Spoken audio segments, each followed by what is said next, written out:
குடல் புற்றுநோய் எதனால் ஏற்படுது? அதற்கான அறிகுறிகள் என்ன? பொதுவாக குடல் அப்படின்னு பார்த்தீங்கன்னா இரைப்பை, குடல்ன்ற மொத்தமாக எப்பயுமே சொல்கிறது வந்து சிறுகுடல், பெருங்குடல் இது ரெண்டையும் சேர்ந்து தான் குடல்னு மொத்தமாக சொல்லிடுறாங்க. ஆனால் உண்மையிலே பார்த்தீங்கன்னாக்கா எந்த குடலில் வந்து அதிகமாக புற்றுநோய் வரும்னு பார்த்தீங்கன்னா சிறுகுடலில் கம்மியாக தான் வரும், மலக்குடலில் தான் வரும். அதுவும் மலக்குடலில் ஏறுகுடல், நடுகுடல், இறங்குகுடல், மலக்குடல் இருக்குது. அதில் வந்து ஆசனாயை ஒட்டியே இருக்க அந்த மலக்குடலில் தான் அதிகமான சதவீதம் புற்றுநோய் ஏற்படுது. பெரும்பாலும் குடல் புற்றுநோய்க்குரிய அறிகுறிகள் எதுனா, ஒரு பேஷண்ட் பாத்ரூமில் போயிட்டு மோஷன் போனாருனாக்கும் ஃபஸ்ட்டு மோஷனுக்கு போது பிளட்டாக திகுதுன்னு கொட்டும். அவர் எளியாமல் என்னடா இது இவ்வளோ இருக்குன்னு பார்த்தா அது அடுத்து வந்து அவருக்கு கான்ஸ்டிபேஷன் அடிக்கடி ஏற்படும். கான்ஸ்டிபேஷனாக சரியாக காற்று பிரியாது, மோஷன் போகாது, மலச்சிக்கல்கள் ஏற்படலாம், வயிறு ஊத ஆரம்பிக்கும். இதுதான் காமனாக. சில பேருக்கு வந்து வலது பக்க குடல் புற்றுநோய் உள்ளவங்களுக்கு வந்து அனீமியா, திடீர்னு என்னன்னு தெரியுது, உடம்பு பூரா ரத்தமே குறைஞ்சிரும், சோகை பறிஞ்சிருவாங்க. எல்லாம் பாப்பா என்னப்பா மெலிஞ்சிக்கிட்டே போகிறீங்க, கண்டிப்பாக அவங்களுக்குன்னா வந்து நம்ம சந்தேகப்படணும். ஸோ அதே நேரத்தில் ஏற்கனவே குடும்பத்தில் ஒருத்தவங்களுக்கு யாருக்காவது குடல் புற்றுநோய் இருந்து அவங்க வீட்டில் இதே மாதிரி ஏதாவது ஒரு அறிகுறிகள் மற்றவங்களுக்கு வருதுன்னா கண்டிப்பாக அவங்களும் பரிசோதனை பண்ணிக்கிறது நல்லது. ஏன்னா குடல் புற்றுநோய் மரபு வழியாக போகும் தன்மை உடையது. ஏன்னா அதுக்கு பேர் வந்து ஏபிசி ஜீன், HNPCC என்ற ஜீன்கள் தான் இதை பரப்புது.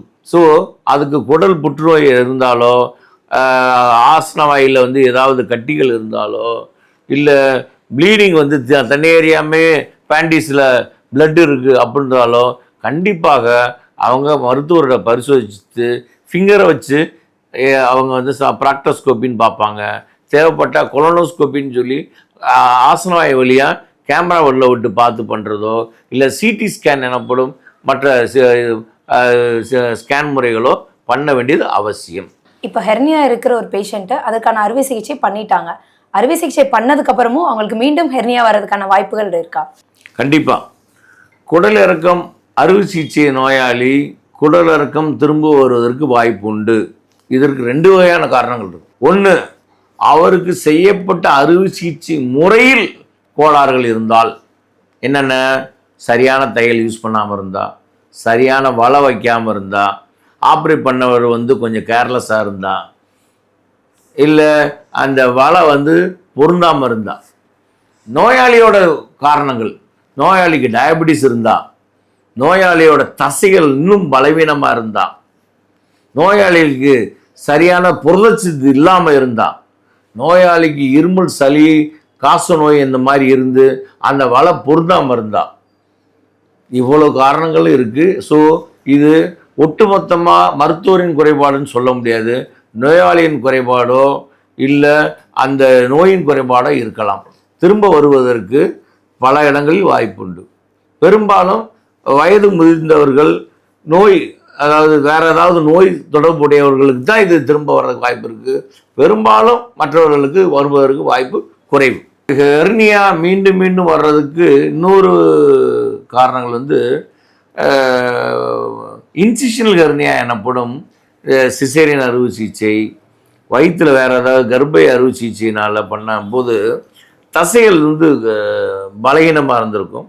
ஸோ அதனால் ஏற்படுற ஹெர்னியா வந்து 2 இல்லாட்டி 3 சில சமயம் 4 தடவை பண்ணிவிட்டு இனிமேல் ஆப்ரேஷனே வேணாம் நான் செத்துறேன் அப்படின்ற அளவுக்கு பேஷண்ட் வந்து ரொம்ப கவலையுற்று நம்பிக்கை இல்லாமல் இருப்பாங்க.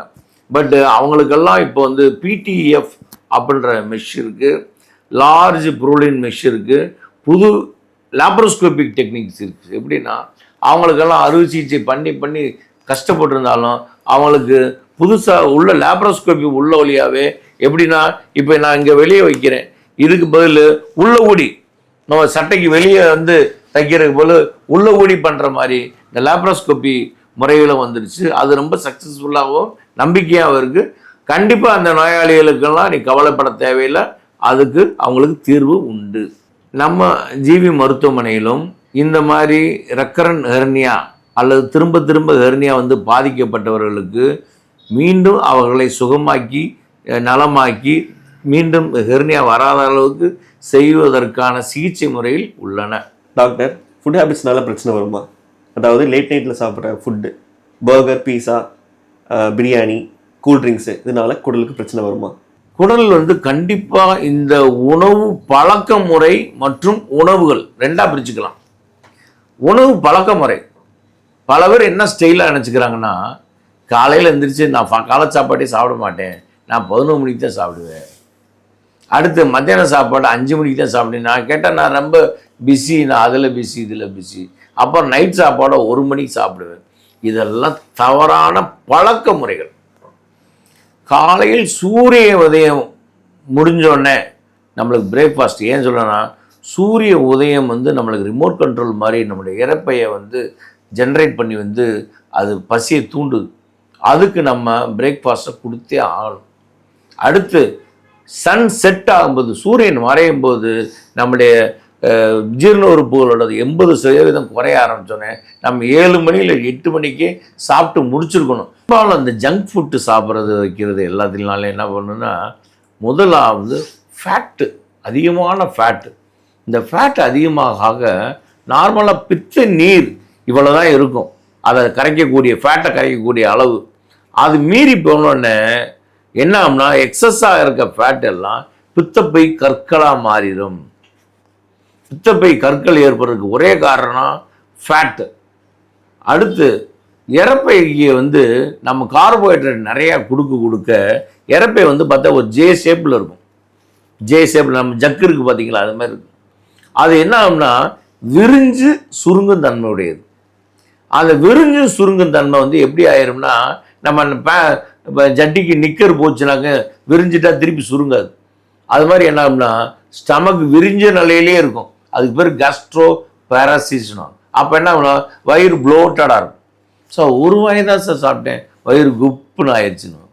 அதுக்கடுத்து வயிறு எதுக்களிப்பு, அது பேர் ஜிஆர்டின்னு பேர். எப்படின்னா ஒவ்வொரு இறப்பையிலையும் மூடி இருக்கும் ஒரு ஸ்பிங்க்டர். இந்த லேட் நைட்டு 11 மணிக்கு சாப்பிட்றாங்கல்ல, புரோட்டா சாப்பிட்றது, முட்டை புரோட்டா சாப்பிட்றது, சில்லி சிக்கன் சாப்பிட்றது, சாப்பிட்டு தண்ணி அடிச்சுட்டு அப்படியே வந்து தூங்கிடுறது, அதே மாதிரி ஹெவி மட்டனையும் சாப்பிட்டு ட்ரிங்க்ஸையும் சேர்த்து சாப்பிடும்போது இதெல்லாம் அந்த ஸ்பிங்க்டரை பாதித்து அந்த இறப்பையோட மூடி தகர்ந்து போனதுனால எப்படி ஒரு பாட்டிலில் மூடி இல்லாட்டி நம்ம படுக்க வைக்க முடியாதோ அது மாதிரி நிமித்தியாக வைக்கிற மாதிரி வந்து அவன் படுத்து கிடந்தாலும் வயிற்றில் புறையேறி. பல பேர் இரவில் மது பிடிச்சவங்க சடன் டெத் ஆகிறதுக்கு இது ஒரு மிகப்பெரிய காரணம்.